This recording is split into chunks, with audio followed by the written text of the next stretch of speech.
TJ Mays, host of KLRN's On the Record. Tonight, we are presenting a special Meet the Candidates Forum with U.S. Senate Democratic candidates Royce West and MJ Hegar.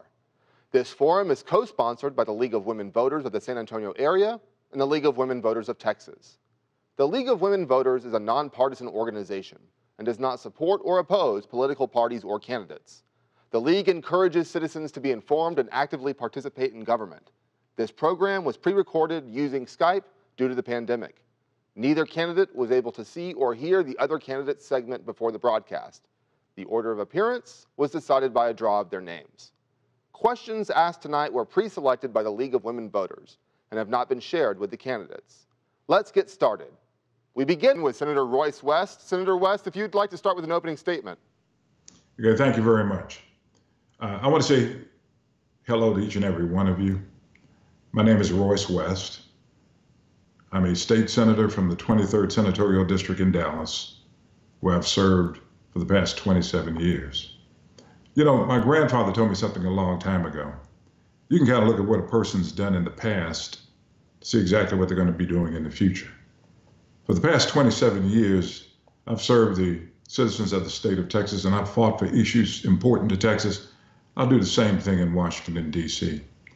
When we begin to look at this unprecedented time that we're in right now concerning the COVID virus, the George Floyd death, and many others, we know that Texas, as well as this country, is hurting. We look at the unprecedented number of people that have lost their jobs as a result of COVID-19.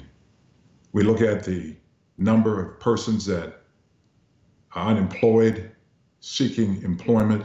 Texas is at an all-time high as it relates to the number of people that are unemployed.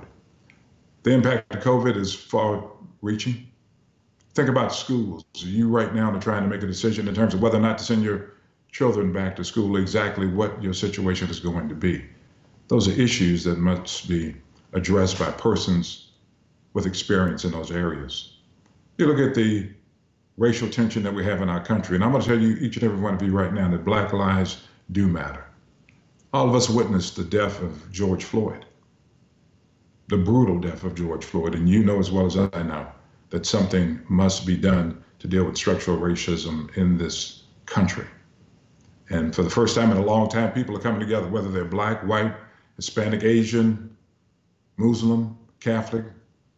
People are coming together across this world. George Floyd, when he died, when he got up that morning, he never thought that he would die that day. But his death has frankly changed the world. When we begin to look at issues concerning urban and rural and suburban Texas, you've got to have to make certain that you have a person that has experience in those particular areas. When you think about my background, you'll know that I have the experience necessary to make certain that I hit the ground running. You look at criminal justice. Royce West was the person who only wrote and also authored the hate crimes bill along with Rodney Ellis. You look at issues concerning body cameras. Royce West was there. He wrote and authored that bill. Look at racial profiling. Look at issues concerning education. Royce West has been there, trying to make certain we have affordable education in this country. What I'm trying to say is this to you. When you begin to look at all the people that have endorsed me, and we'll talk about some of those during the course of this discussion, you'll know that right there in Bexar County, most of the Democratic elected officials have decided that Royce has the necessary expertise in order to fulfill the duties of your next United States Senator. Democrats, I ask you, do you want to continue to be a victim of history, or do you want to make history? With me, you'll be able to make history and also develop a blueprint for the future. Thank you. Well, Senator West, you've mentioned a lot of issues in your opening statement. I think at top of mind for a lot of us is the coronavirus. What further government response, if any, is needed to address the health and economic crises caused by COVID-19 in your view? Well, I think that we've got to continue to do more testing to figure out exactly the magnitude of this particular problem. We should never put profit above public health. And yes, when you begin to look at the opening of this economy in Texas and around this country, we see that we're looking at starts and stops because people are not taking the necessary precautions. We must insist upon people taking the necessary precautions, the CDC recommendations, taking them to heart, and realize that if they don't, we continue to put our country, yes, this world in peril. We've got to make certain that we open the schools properly. One thing that it's really shown is the lack of connectivity that we have in this country, and we've got to make certain we have that connectivity with a broadband infrastructure, 5G, so we can make certain the kids get the opportunity. And then employment, we've got to make certain we begin thinking about how we get the millions of Americans reemployed. We've got to look at new industries and new economies. And I think that we need to look at the green new economy in order to make certain we get people back to work and deal with issues concerning climate change. One of the issues that you mentioned or in your opening statement was racial justice, and you mentioned your track record on that, which was extensive. What, in your view, can be done at the federal level to alleviate the impact of racism on people of color in the United States? You know what? It's going to be a hard lift, and I can tell you this now. It makes no sense to me that we have, frankly, states with different laws in terms of the use of deadly force. There should be one law in this country in terms of the use of deadly force by police officers. And yes, it will be a heavy lift, and I'm used to heavy lifts and getting results. I think that the federal government needs to bring everyone in, figure out what's the appropriate circumstances, not just a circumstance, where police officers should be able to use deadly force, and that we should insist that every state adopt that particular law as their law and make certain that policies across the state, across the country, and law enforcement agencies are consistent. And in instances, frankly, when we have a police officer that is suspected and indicted for a crime motivated by hate of a person, then that person, to the extent that that state has a hate crimes law, that officer should be tried for a hate crime. In addition, as we've done in Texas, we need to make certain that every police officer has a body camera and that those police departments have adequate resources in order to implement and carry out that particular program. And lastly, some of the recommendations that have been made by the Congressional Black Caucus in terms of the bill that was just passed, we need to do that. No-knock warrants should be a thing of the past. Chokeholds should be a thing of the past. And so those are things that we can do in addition to training in order to deal with this particular issue. But it's going to take Democrats and Republicans working together in order to get it done. Senator, you're describing a series of police reforms. We're having a local, statewide, and national conversation about that. What is your understanding of the phrase defund the police, and do you favor or oppose it? Well, what I want you to look at is this. When we had the horrific shootings in Dallas, our police chief came out and said, we're asking police to do too much. We're asking them to be babysitters. We're asking them to be social workers. We're asking them to be mental health officers. We need to re-examine the role of the police department and make certain we fund that role and not ask them to do everything else, be mental health officers, et cetera, et cetera. We need to take those funds that have been allocated for that particular purpose and allocate them to the experts outside the police department in order to make certain we have someone that can respond to those issues and well-equipped to deal with those issues as opposed to police. So what you're describing is rediverting police department funds that are going toward things like mental health to social services, and that's what you're saying defund the police means. It needs to be a communication, a conversation locally in terms of, again, figuring out what the core mission is. And then to the extent that resources need to be reallocated, then that's what should be done. I see. We're going to change gears to the climate a little bit. What actions do you think we need to be taken to secure clean air and water for everyone? And I know there's been some rollback of EPA guidelines and regulations. Should those regulations be restored? Let's talk about the general concept. I believe that we should have net zero greenhouse emissions by 2050. I am dead set on making certain that happens as your United States Senator. I'm also mindful of the fact that oil and gas jobs in the state of Texas, about 17% of our employment is based on the oil and gas industry. So we've got to make certain that whatever we do, that we don't cripple the industry in the state of Texas. But we've got to make certain that people are sitting at the table having conversations about this particular issue, recognizing that I want to make certain, and you want to make certain, that our grandchildren and our great-grandchildren can inherit a world that they can live in. One of the things we must do, we must get back into the Paris Accord. It makes no sense that America think that it can go along in solving this particular problem, and we've got to make certain we solve it together. There's several initiatives that are going on in Congress right now. The fact is that most of them are well intended, but as a state legislature and having dealt with these types of issues that are kind of have people on all sides. We know we've got to get people together in order to make sure we come up with a solution to deal with the climate change issues in this country and world. One of the solutions that's been proposed is what's known as a carbon fee and dividend, which is a proposal for a fee on fossil fuel emissions to be paid directly to American households as a way of mitigating climate change. What is your opinion of this? You know, I've looked at that particular bill. I'm open to it. I'm frankly open to it. I'm also open to the Clean Futures Act.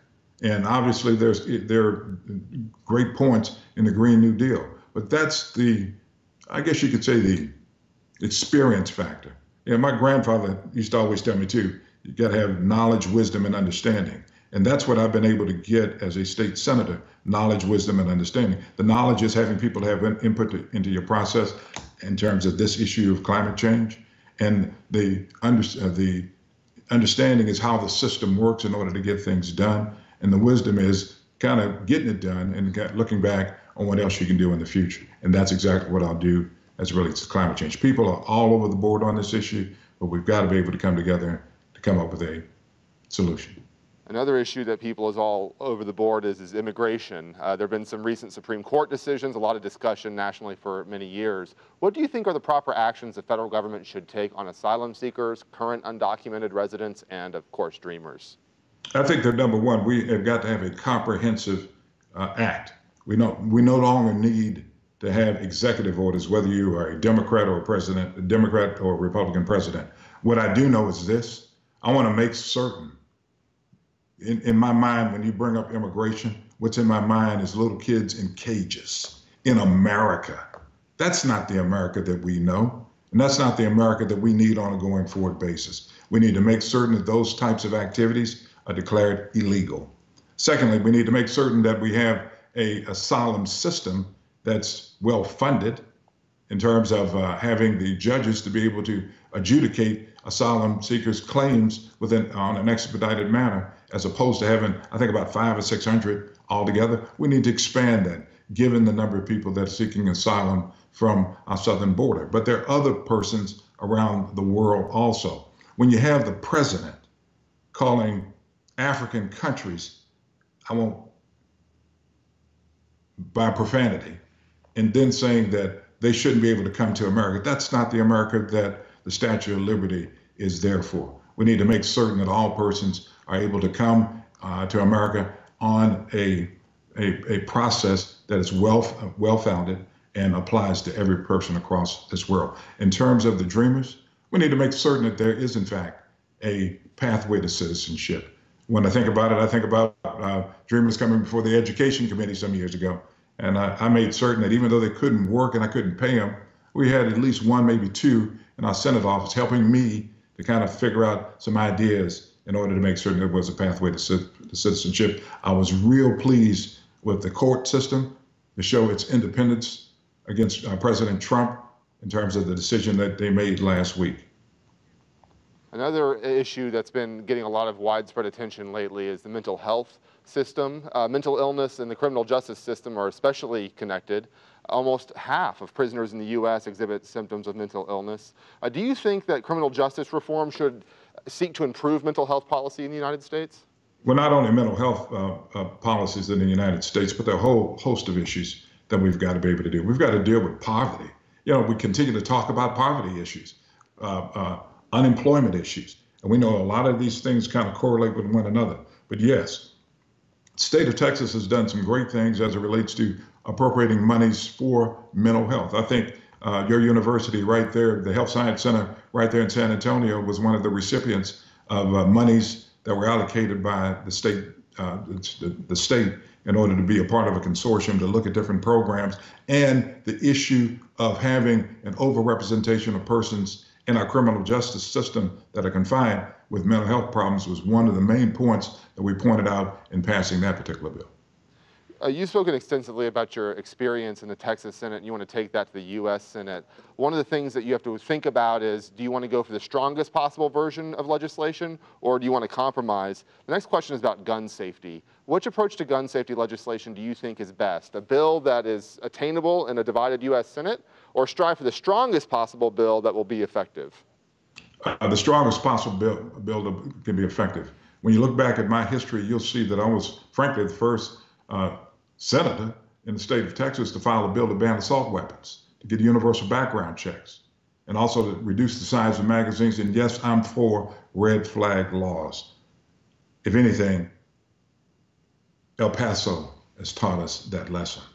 And so I would go for all of those, the strongest possible bill that we can get in order to stop the madness that we have in this country based around the use of assault weapons. Now, don't get me wrong, and I want to make certain that your viewers understand. I am fully for the Second Amendment. I want to make certain we maintain the intent of the Second Amendment, but also have gun sense legislation in this country.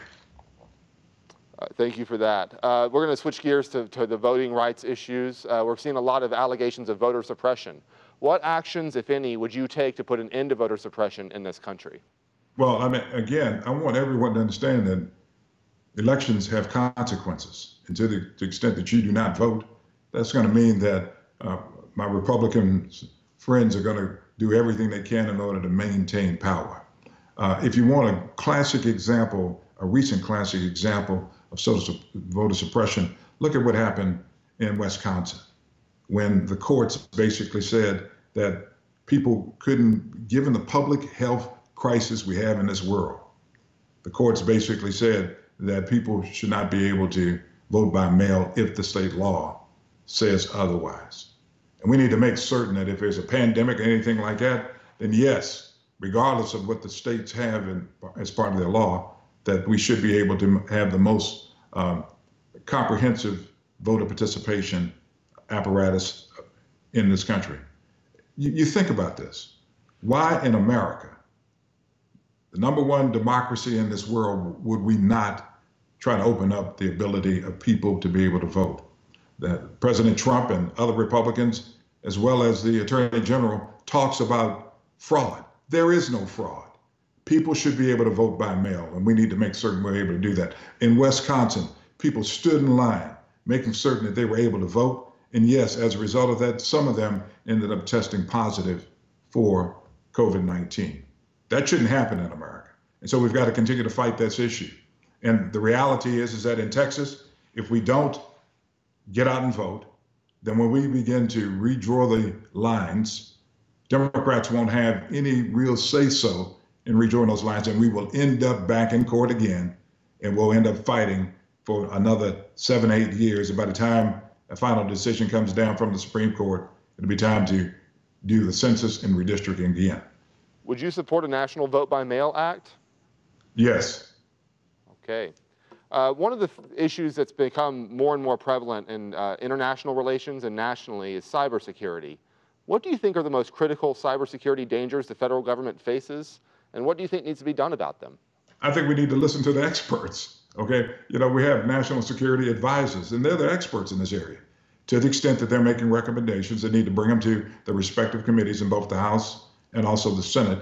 And persons on those committees need to look at those proposals and figure out exactly what we should be doing about cybersecurity. It is idiotic to have those experts in cybersecurity and national security and not take their advice. This particular president, for some strange reason, wants to believe otherwise, that Russia, China, and other countries mean us no ill will. Well, excuse me, look at what happened in COVID. When we had to depend upon China, India, they took care of their citizens first. America has always done that, and we need to do the same as it relates to cybersecurity and other types of international issues that we have to deal with. You mentioned listening to experts. I know there's a conversation right now about how partisan politics gets in the way of listening to experts. What political reform, if any, would you advance to ease partisan gridlock and restore trust in government, which is more important now than ever? Well, you know, in terms of political reform, I'd make certain we take the dark money out.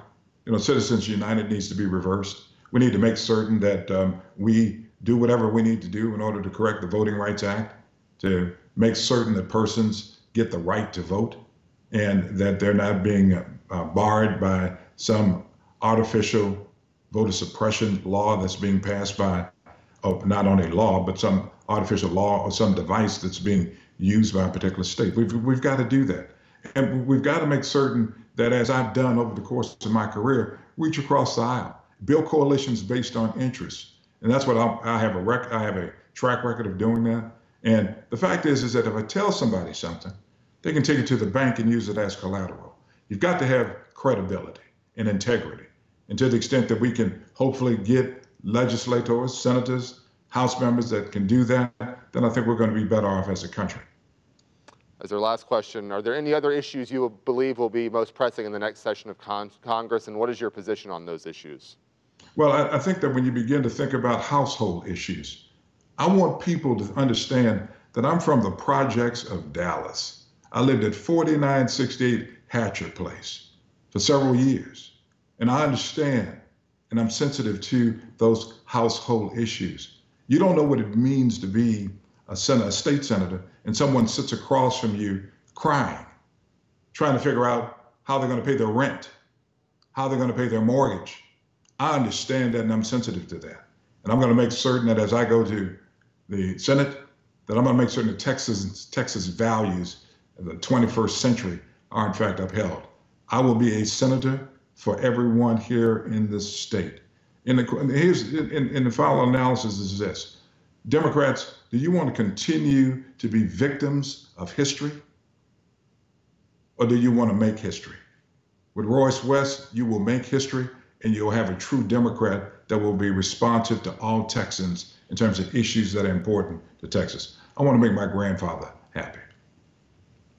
Senator West, thank you for spending the evening with us. If there's anything you'd like to say by matter of closing statement, I believe we have a couple minutes for that. Okay.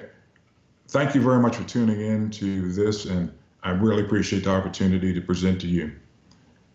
This campaign has been very unusual because it's all been virtual. But if you want someone that's a true Democrat, someone that has earned the respect of other legislators, talk to Jose Menendez there. Talk to, and I'm not going to start naming names because I'll get in trouble, but talk to your respected Democratic leaders right there in Bexar County. They're supporting Royce West. And the reason they are is because I've done the work. I've been on the battlefield with them. They know how I fight. They know the results that I am capable of getting. And if you want a true Democrat that has served the Democratic Party, helping other Democratic elected officials to get elected up and down the ballot, that served the Democratic Party as its convention chair, that's on a member of the executive committee and also the DNC executive committee, Royce West has done that. But most of all, if you want someone that's going to be responsive to the issues that are important to you, you can count on Royce West to do that. You can go to roycewest.com and see my bio, the issues, my response to those issues, and people that are supportive of my campaign. Thank you. Thank you, Senator West.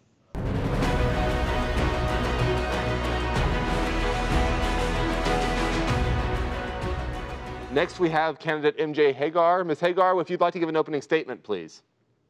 Okay, great. Thanks so much, TJ. Yep, my name is MJ Hegar. I grew up here in rural Texas, and then I spent 12 years in the military, 5 years working in healthcare, 2 in the tech industry, and I got my undergrad and my executive MBA from UT Austin. And I'm running for the U.S. Senate as a fulfillment of the oath that I took to support and defend our Constitution against all enemies, foreign and domestic, when I put on our uniform. But also because of my ardent desire to protect the world that my 2 young boys and all of our kids, frankly, are growing up into, and the country that they'll be inheriting from us. Look, we're facing enormous challenges right now, and the only way we can ensure that we will rise to those challenges and come out as a stronger country is to elect leaders like myself who have a demonstrated ability to take on the powerful forces in D.C. who try to intimidate folks like us, and to challenge a system that is not working for everyday Texans. The whole world is watching what's happening in Texas right now, wondering why our elected officials have prioritized politics over public health and fumbled their handling of this pandemic.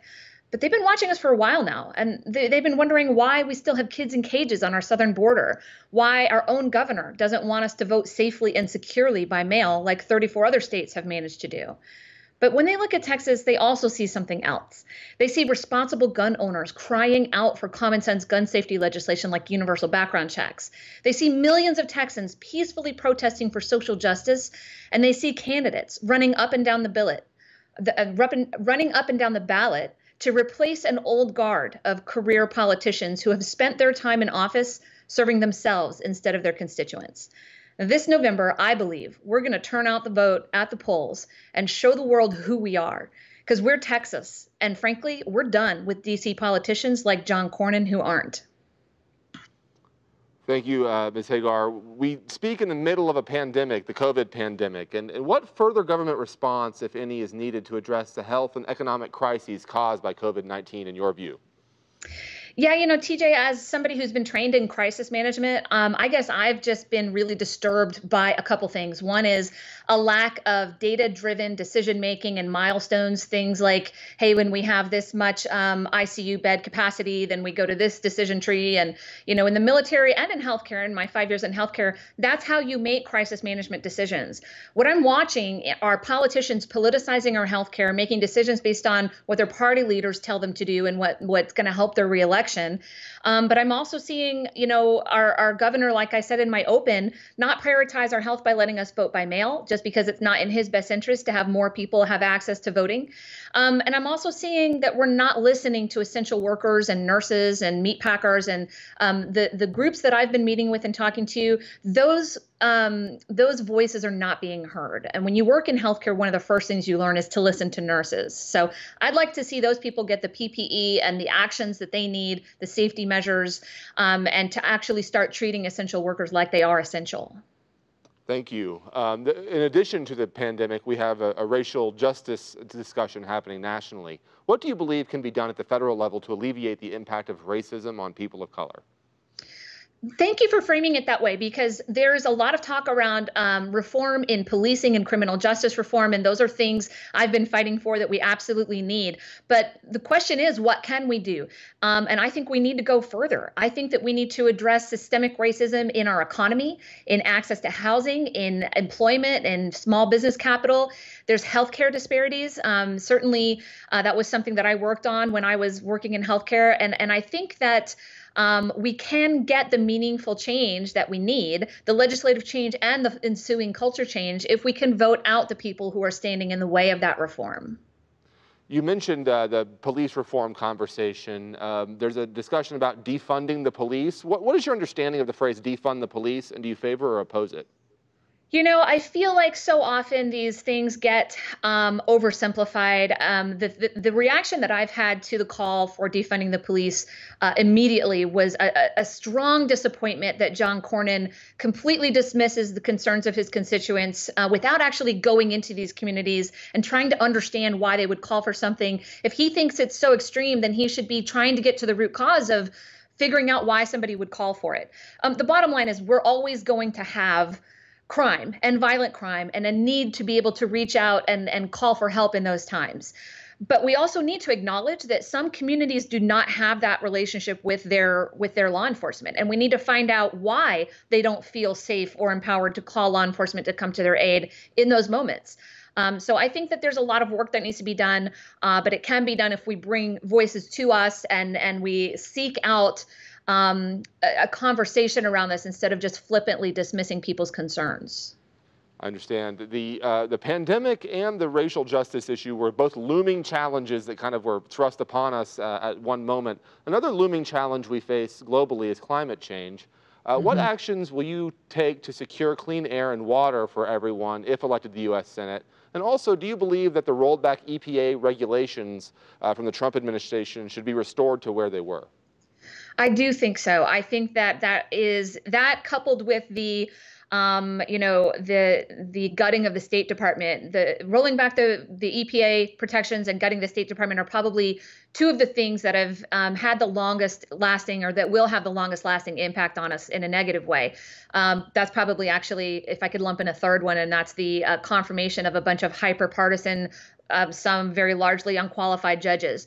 But we absolutely need to put those back in place, and we need to acknowledge that climate change is the greatest threat facing our children. It's also a very serious economic challenge, and it's a national security crisis. Even the Pentagon has listed it as one of our top national security, threats. So I believe that we can build broad coalitions around this, but not if we spend too much time focusing on what we disagree on and yelling at each other about whether or not you believe the science. There is so much that we can gain through continuing to lead the energy industry here from Texas, but leading in renewable energy. And I think that if we set aggressive goals for the expansion of clean renewable energy, if we invest in clean energy manufacturing and sustainable transportation, but we also have to make sure that we modernize our energy grid so that it's equipped to handle increased load during peak usage. And I think that it's in everybody's best interest that Texas and the huge energy economy that we have here start looking to the next chapter and making sure that we're going to lead in the next chapter. Clearly, globally, we are trending toward renewable energy, whether or not you believe in climate change. And I think that this is an area that if we make the national security and the economic argument in addition to the science argument and the fact that we're facing an existential threat, that we couple all of those things, we can actually build a broad bipartisan coalition for that. So you talked about diversifying their energy sources, but we still have fossil fuels, and they're still relatively inexpensive. One proposal to deal with that is the carbon fee and dividend proposal, which is where you would have a fee on fossil fuel emissions to be paid as a dividend directly to American households as a way of mitigating climate change. What is your opinion of this idea? I stand with the League of Conservation Voters and the Sierra Club who support it, but understand that it's not a silver bullet, that we actually do need to be taking a more holistic approach. There's only, I believe, 11 countries that have a carbon fee, and we need to make sure that we do it right. Congresswoman Escobar down in El Paso co-sponsored a bill that I would have supported, we just need to make sure that we're not enabling the industry to just pass on those costs to the consumer and put an undue burden on an already overburdened middle class. So I support it, but I also recognize that it's not the only answer, and we do need a more holistic approach. Speaking of holistic approaches, comprehensive immigration reform has stalled in Congress. There have been some recent Supreme Court decisions about immigration. What do you think are the proper actions the federal government should take on asylum seekers, current undocumented residents, and of course dreamers as well? Yeah, I think that our reputation globally is really suffering. And as a combat veteran myself, I used to be a rescue helicopter pilot. I don't know if I mentioned that. I served 3 tours in Afghanistan on a 19-country coalition. It's really difficult for me to watch the degradation of that reputation. And our immigration system is definitely one of the main things that is causing that and is hurting our reputation at the UN and our influence around the world. But during my trips to the border, I have talked with people on the front lines, and I can tell you that from those conversations, we have a broken immigration system, and we are not reflecting American values, things like valuing opportunity and freedom and democracy. And we're the leaders of the free world, and I feel like we're not acting like it. John Cornyn has spent almost 20 years in Washington repeatedly voting against bipartisan immigration reform. And I think part of it is because he gets a lot of money from the private prison industry and private detention centers, and they have a profit-driven incentive to keep the system broken. We need a pathway to citizenship for undocumented immigrants. We need to protect dreamers. And yes, we had a good Supreme Court decision, but let's not forget that it was on a technicality and that people will still keep trying to attack that program. We need to permanently end child separation. We need to ensure that asylum seekers are not treated as criminals, and that we treat asylum seekers from our southern border the same way we treat asylum seekers from other countries. We can secure our border with effective procedures and technology instead of wasting billions on an ineffective wall that is just going to rob our military construction budget and seize land from landowners in Texas. You mentioned the criminal justice system and the privatization of jails. We've had a nationwide conversation about mental illness, the criminal justice system the past several years. They're intimately connected. Up to a half of prisoners in the U.S. exhibit symptoms of mental illness. Would you propose to make the criminal justice reform a component of mental health policy in the U.S.? And if so, how? If not, why not?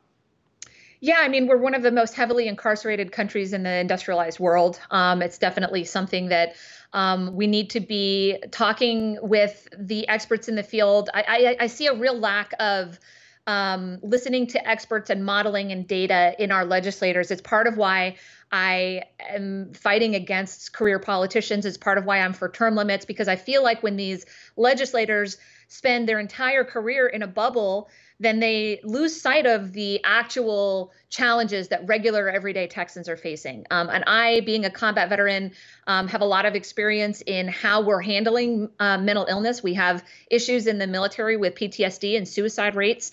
And I know that those are not limited to the military. I would like to see us, get to a place with culture change, which is very difficult to accomplish, but it's doable. We've been able to do it with other places. So I'd like to get to a place where, for example, combat veterans coming back don't have to opt in to PTSD treatment. We just treat everybody the same and give everybody access to resources, and maybe people can opt out of that treatment instead of opting in.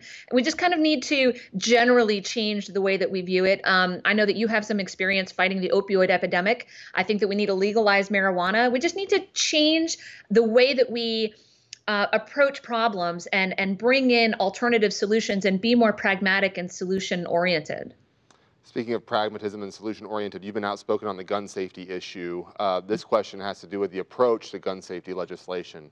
Do you think we should work on a bill that is attainable in a divided Senate, or strive for the strongest bill that will be effective in the gun culture issue? So I mentioned that, I feel like that things get politicized too often with career politicians. As a gun violence survivor myself, and a mom of two young boys, a 3-year-old and a 5-year-old, and also I'm a responsible gun owner. This is a personal conversation for me. I believe that there's this idea. When I went to DC to fight to open jobs for women, I found a very dysfunctional environment. And it's an environment that I was still able to take on and operate within and be successful. But I don't think you need to accept things like negotiating away the core values of what you're trying to fight against. There's widespread, I think nearly 90% of our country is behind universal background checks. That's non-negotiable for me. We need universal background checks on every single gun sale, including closing the gun show loophole. And we need to pass ERPOs, extreme risk protection orders, limiting access to firearms for domestic abusers. That's another thing that's very personal to me. We need to fully fund the CDC to reverse the years of damage, the decades-long ban on gun violence research. We must stop the sale of weapons of war. I'm speaking to you as someone who was trained in these weapons, who understands the level of training and screening that the military imposes before they arm someone with one of these weapons. We don't sell RPGs and grenades. We should not be selling weapons of war to the public. And I believe there's not enough discussion over we need to end open carry. The responsible gun owners that I've met with all across the state agree that open carry really is a threat to our Second Amendment right, because it's putting in the face, it's an assault on bystanders. It's keeping people from feeling like they can call the cops when they feel like they're under threat because they're infringing on somebody's rights. We can't do any of this while we're represented by somebody like Senator Cornyn, who took a check from the gun lobby a couple weeks after the El Paso massacre. I'm proud to be endorsed by the Brady campaign, the Giffords, Moms Demand Action, and I'm a responsible gun owner. And so I think that if we just bring some pragmatism and some solutions, based leadership to the legislature, then we're going to be able to accomplish all of these things. Shifting gears on you a little bit, what actions, if any, would you take to put an end to voter suppression in this country?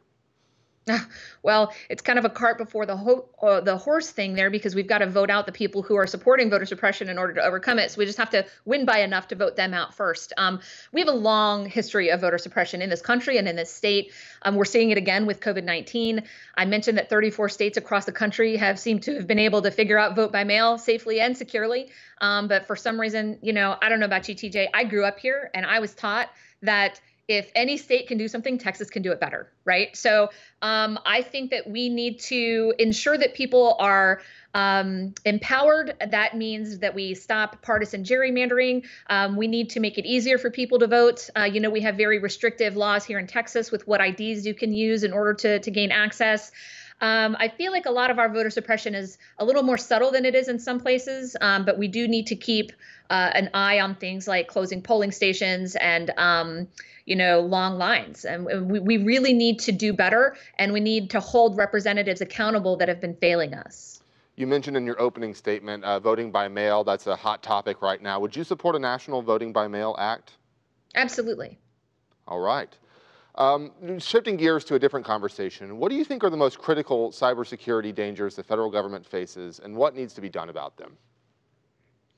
Cybersecurity, I think, is actually one of our biggest national security threats, along with climate change, and then the obvious things like Iran and North Korea and Russia. But I definitely think that we need to focus on, we don't hold social media companies accountable for the impact that foreign governments are able to have on our elections. We're not seeing enough action on the dark web.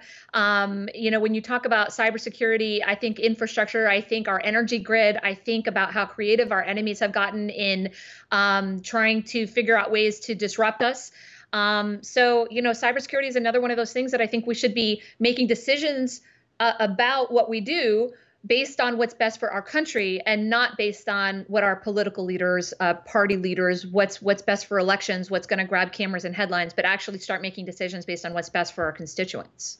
You mentioned a good point about how we are prioritizing partisan politics over the right policies at times, it seems. What reforms, if any, would you advance to ease partisan gridlock and restore trust in government?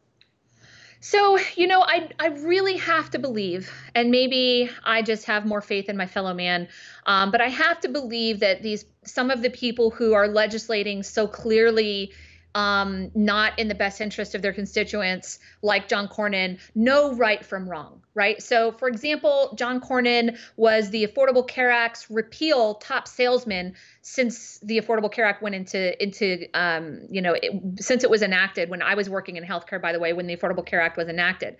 And recently he said something along the lines of, well, with record unemployment, luckily people have the Affordable Care Act to fall back on. And yet he still is pushing the case that's going to the Supreme Court to dismantle it. So I know that they know things like universal background checks are important. If 90% of our country supports universal background checks, 90% of our legislators should be supporting universal background checks. And when you look at DC and the actions of politicians and it doesn't make sense, it's money.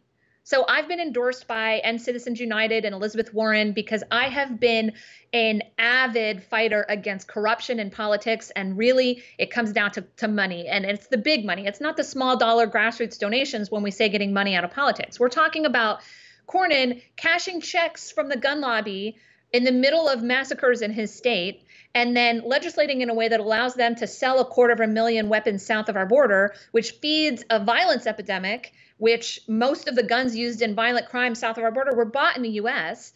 And then it causes a humanitarian crisis at the southern border that then maximizes the profits for the private prisons and the detention centers. And then they cut John Cornyn his next check. So, I really don't think it's about necessarily just hyperpartisanship, although term limits would help with that, because there are some people who are so wrapped up, they have so much wrapped up in their identity that they're a senator or whatever, that they will do anything to keep that, and they will sell their own constituents out to do that. So term limits would help with that. But I do think ending corporate PAC money in politics is going to be critical if we really want to see a government that functions for people again. That makes total sense. We've discussed a lot of issues. Are there any other issues that believe will be the most pressing in the next session of Congress? And what are your positions on those issues? I think our economy is something that we need to talk about. And it disturbs me to see people talking about our economy just in terms of the stock market. The stock market is important. People's retirement depends on it. It's in a lot of cases, but it's not the only harbinger of the good of the economy. I'm worried that if we don't have the right leaders in place, that when we're looking to try to recover our economy from this, both statewide and as a country, we've already seen what the current leaders are going to do. They enacted a tax reform that gave millions of dollars to wealthy individuals and corporations while burdening the middle class further. Or instilling temporary bonuses for the middle class, but that will expire. So I want to make sure we have the right people in a position to make the decisions that will recover our economy, that will work for everyday Texans, and understand that, I used to be a bartender. I have been laid off from a job. I have worried about where I'm going to get my health care from. This is what I mean when I say we need to vote people in that have real world experience instead of just political experience. For example, saving Social Security is something very important to me that I'm very passionate about, that I hardly ever hear anybody talking about. inside the echo chamber, but out on the street when I'm talking to voters from, independent voters, Democrats, people who don't identify with anything, Social Security is one of the top things that they're worried about. Well, John Cornyn is on 3 taxpayer-funded pensions. He's not worried about whether or not Social Security is going to be there for him. We need to start electing people who have faced the same challenges as we have so that we can get an economy recovering that can work for regular folks. Makes total sense. MJ Hegar, do you have a closing statement for us? I do. Thank you so much, TJ. I can't believe we're already done, but thank you for letting me share my vision for our state, which is centered, like I said, on finding pragmatic solutions to the challenges that us everyday Texans are facing. I've developed that vision through driving tens of thousands of miles across our state before COVID-19. And then as we transitioned to a virtual campaign, continued connecting with thousands of folks, from standing with and amplifying the voices of those peacefully protesting and calling for reforms, to meeting with essential frontline workers and labor unions who have put their own health at risk to make sure that Texans can buy food at the grocery store and access essential services. I have found that when you step outside of the echo chamber and you get away from the cameras, that there's actually widespread agreement on the solutions that we need to enact. We just need someone with a proven record of taking on tough fights and serving their country instead of their own self-interest to finally get our government working for regular Texans again. So I've been running a very coordinated campaign because I don't have the ego to think I can do this alone. And I want to take a second to lift up some down ballot candidates that I would ask your viewers to seek out, do some research on, and support some of these amazing down ballot candidates. People like Kayla Alex and Ann Johnson in Houston, Angela Brewer in Denton, Elizabeth Beck in Fort Worth, Kiki Williams in the Killeen-Lampasas area, and my personal state rep, James Tallarico, in my home county of Williamson County. The people in power are trying to keep us from voting. They're trying to make sure that our fear keeps us from exercising our constitutional right to vote so that they can avoid the consequences of their own failures. We're in the midst of early voting right now for the runoff. And when I drove by my polling station, there was no line. I'm asking everybody out there, please continue to be safe, follow CDC guidelines, but make sure you, your family, and your friends vote on or before July 14th. Don't let them silence us. Vote like our kids' future depends on it. MJ Hegar, thank you for joining us. And thank you for joining us for this special Meet the Candidates presentation presented by the League of Women Voters of the San Antonio area and the League of Women Voters of Texas. Please remember, early voting is going on right now, and the runoff election date is July 14th. Find all the information you'll need on all the candidates at 411.org. Thank you and good night.